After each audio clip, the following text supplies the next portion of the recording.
কি birthday girl মো, happy birthday. মোয়ের আজকে শুভ জন্মদিন। আজকে না, সরি ভুল বললাম, মোয়ের জন্মদিন হচ্ছে কালকে, বাট আমরা অ্যাডভান্স করছি কারণ রমির অফিস আছে, ওই জন্য ও আসতে পারবে না। তার জন্য আমাদের সানডে করে নেওয়া হচ্ছে। আমি ওর সম্পর্কে খুব বাজে বাজে কয়েকটা কথা বলতে চাই। আমার ভীষণ রাগ আছে ওর উপরে। রাগটা কিছু নেই, খাবারটা এসছে, আমি তা ওগুলো পরে হবে, কিন্তু আগে আমি কিছু বলতে চাই। আমি বলতে চাই, আমি যেগুলো মানে ওর বার্থডে আমাদের বছরে একবার হলেও এই দিনটাতে 22শে জুন আমার আর ওর রমি তিনজনের আমাদের দেখা হবেই হবে। আর আমার শত কাজ থাকলেও আমি ওর বার্থডেতে আসি, আমরা দেখা করি, খাওয়া দাওয়া করি, কেক কাটিং হয়, সব কিছু মিলিয়ে আমাদের তিনজনের মধ্যে খুব মজা হয়। কখনো কখনো চারজন থাকি কখনো, কিন্তু এবার আমরা তিনজনই এসেছি। তো আমার বক্তব্য, ওর বার্থডেতে কেন আসি তার অনেক কারণ আছে। ওকে আমার এতটা ভালো আমি কতটা বাসি জানি না। আমি কাউকে ভালোবাসি না, আমি পৃথিবীতে কাউকে ভালোবাসি না। আরেকটা ডিশ এসে গেছে, খাবার চলে এসছে। আমি কাউকে ভালোবাসি না, বাট আমি শুধু এটুকু বলতে পারি ওর প্রতি টান আছে। টানটা বরাবরই ছিল, হতে হতে হতে একটা ছোট্ট একটা মুভি করতে গিয়ে ওর সঙ্গে আমার যোগাযোগ, ওর তখন ড্রেসার ছিল, চলে যায় অ্যাসিস্ট্যান্ট ড্রেসার। তো সেইখান থেকে আমি অভিনয় ও কস্টিউমে ছিল, আর আমি অ্যাক্ট্রেস হিসেবে ওখানে গেছিলাম, ছোটোখাটো অভিনেত্রী হিসেবে গেছিলাম। তো সেখান থেকে আমাদের বন্ধুত্ব হতে হতে এখন এমন হয়েছে যে ফোনে খুব বেশি কথা হয়, কিন্তু দেখা খুব কম হয়। এবার আমি আসল কথাতে আসি। কিছুদিন আগে আমার মা, কয়েক মাস হলো, বেশি দিন হয়নি, আমার মা হসপিটালে ভর্তি ছিল।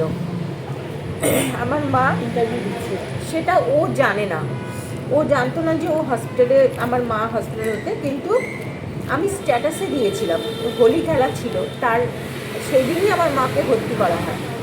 তো মাকে ভর্তি, তো অসুবিধা হলে কি এখানে রাখবে না, তো আমি স্ট্যাটাসে দিই, অন্য একটা কারণে দিই, তখন তাতে লেখা ছিল যে আমার মা হসপিটালে ভর্তি।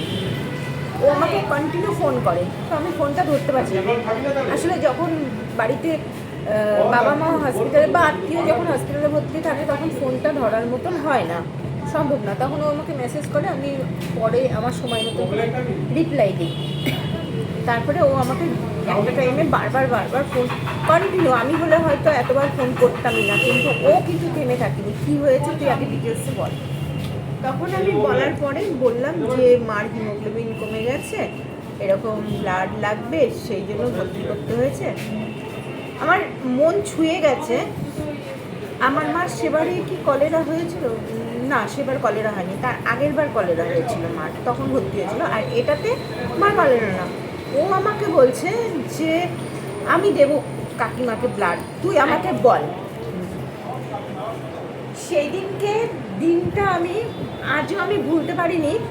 তারপরে আরও আছে, আমি আরও কয়েকটা ঘটনা, আমার ভেতরে ছোট ঘটনা, এগুলো চলতে থাকে। হ্যাঁ, মানে সারা জীবন চলতে থাকে। মানে হসপিটালে আমার মার কলেরা শোনার পরেও অনেকে আমার থেকে ডিটাচে থেকেছে, অনেকে ফোন করেনি, বা ফোন করেছে, বা গিয়ে দেখা করেনি, বা গিয়ে দেখা করেনি, যাই হোক। তো যেহেতু কলেরা একটা ছোঁয়া ছিল, সেহেতু শোনার পর ফোনেই কথা বলার চেষ্টা করেছে, কিন্তু আমার পক্ষে সম্ভব হয় না, মাকে দেখবো না আমি তাদের ফোন রিসিভ করবো। তো সেই জায়গা থেকে ও তার পরের বারে ও যখন জানতে পেরেছে আমার মা ভর্তি হয়েছে, তখন আমাকে ও বলছে যে আমি ব্লাড দেবো, কাকিমা এক পাশে থাকবে, আমি এক পাশে। ইভেন ব্যাপারটা আমি ভাবছিলাম ও ক্যাজুয়াল বলেছে, বারবার করে ফোন করছে কন্টিনিউ, আজকে ব্লাড নিয়েছে, কবে নেবে বল, আমাকে একদিন আগে বল, আমাকে কয়েক ঘন্টা টাইম দে, কবে নেবে 3 দিন মাকে ভর্তি করার পরে 3 দিন বাদে ব্লাড নিচ্ছে। তখনও ও বলছে কন্টিনিউ, আমি ফোন ধরছি না, কন্টিনিউ আমাকে ফোন করে যাচ্ছে, তুই বল না ব্লাড দে, আমি ব্লাড দেবো, তুই বল। এটাতে ও মানে আমার মানে পৃথিবীতে মা বাবা সব থেকে কাছে, মা বাবার প্রতি যখন কোনো বন্ধু ভালোবাসাটা এইরকম লেভেলের দেখায়, সত্যি সত্যি মানে সেই জায়গাটা ওকে আমি কোনো দিনও এই ঋণটা আমার হয়তো হসপিটাল থেকে ব্লাডটা দিয়ে দিয়েছে, আমরা পেয়ে গেছিলাম, কিন্তু ও কিন্তু রেডি ছিল যে আমার মাকে ব্লাড দেবে বলে। অনেকেই স্ট্যাটাস দেখেছে, অনেকেই হয়েছে কোনো রকম কিছু, কেউ কিরে কেমন আছে কাকিমা, এইটুকু। কিন্তু ব্লাড দেব বা এই কথাটা কোনো ছেলে বন্ধু আমার দেখেছে, আমার অনেকেই অনেক দেখেছে, কিন্তু কেউ কোনোভাবেই বলেনি যে আমি ব্লাড দেবো, একমাত্র ও।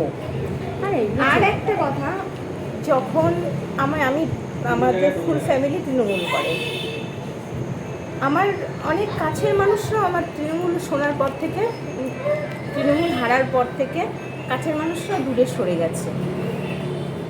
মানে আমাদের ওখানে ভোট হচ্ছে, ভোটের দিনকার ঘটনা, ও ফোন করছে, গন্ডগোল হচ্ছে, টিভিতে দেখাচ্ছে, ভবানীপুর গন্ডগোল ও টিভিতে দেখাচ্ছে।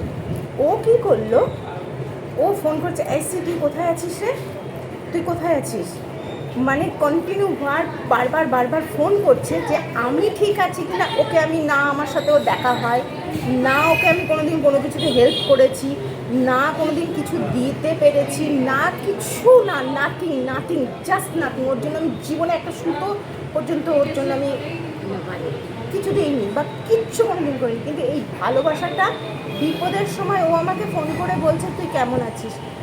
তৃণমূল হেরে গেছে, বিজেপি হেরে গেছে, অনেকে আমার থেকে সরে গেছে, অনেকে, যেগুলো আমি জীবনে কোনোদিন ভুলতে পারবো না। কিন্তু ও কন্টিনিউ ফোন করে কেমন আছিস, কী করছিস, ঠিক আছিস তো, তোর পরিবার ঠিক আছে তো, এই খোঁজটাও অনেকে আমার আত্মীয়রাও আমার কাছ থেকে নেয়নি, কিন্তু ও কন্টিনিউ নিয়ে গেছে।